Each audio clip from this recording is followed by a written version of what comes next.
And joining us now is Democratic Congressman from California. We have John Garamendi. He's a member of the House Armed Services Committee as well. Thanks for joining us on NewsNation Live. Appreciate it. It's good to be with you. So this is the first aid package for Ukraine since December 2022, the first significant package anyway. You voted in favor of sending more than $60 billion in aid to Ukraine. Why and what took so long? Well, what took so long were the Republicans. They simply refused to move the legislation, even though the president asked for this way back in October of the last year. They just sat on it. All the while, the situation in Ukraine became more and more problematic. Russia was and still is advancing, and Ukraine did not have the ammunition, the munitions to really fight back. Russia would fire 5 artillery shells at Ukraine, and Ukraine, on the best of days, was able to fire only 1 back. And so that's a situation in which you will lose the war. So it's absolutely critical we got this going. Finally, the Republicans relented. But once again, 2/3 of the vote were from the Democrats. And so on all the critical legislation that we've had, it's been the Democrats that have carried the day when finally the speaker relented and said, okay, we're going to have to do it.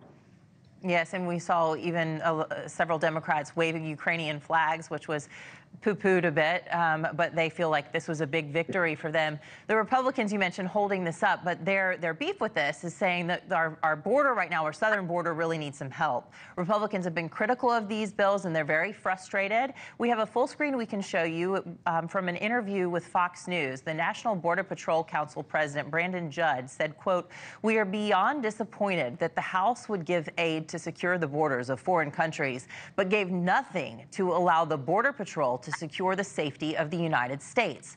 There's nothing more backwards. I wouldn't have even expected taxpayers' dollars. They could have given us policy, and that would have been enough." So, Congressman, why was aid for the southern border not included in this bill, given the threat that, our border is posing to national security as well?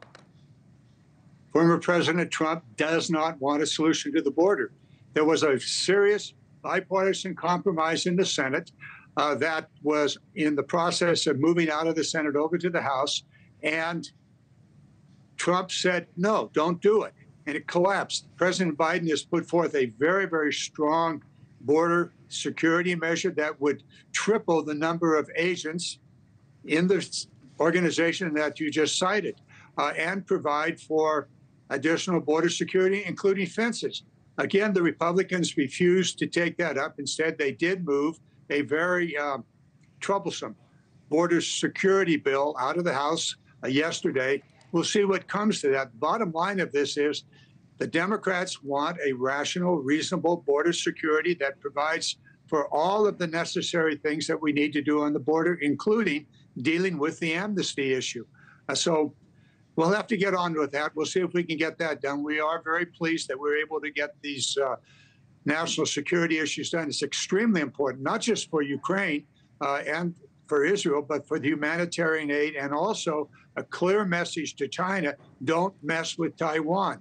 Yes. We may be slow in getting the legislation, but the legislation is there now. The Senate hopefully will take it up on Tuesday. Yeah. Thank you for watching. Go to newsnationnow.com to find NewsNation on your television provider. And don't forget to click the red subscribe button below to get more of NewsNation's fact-driven, unbiased coverage.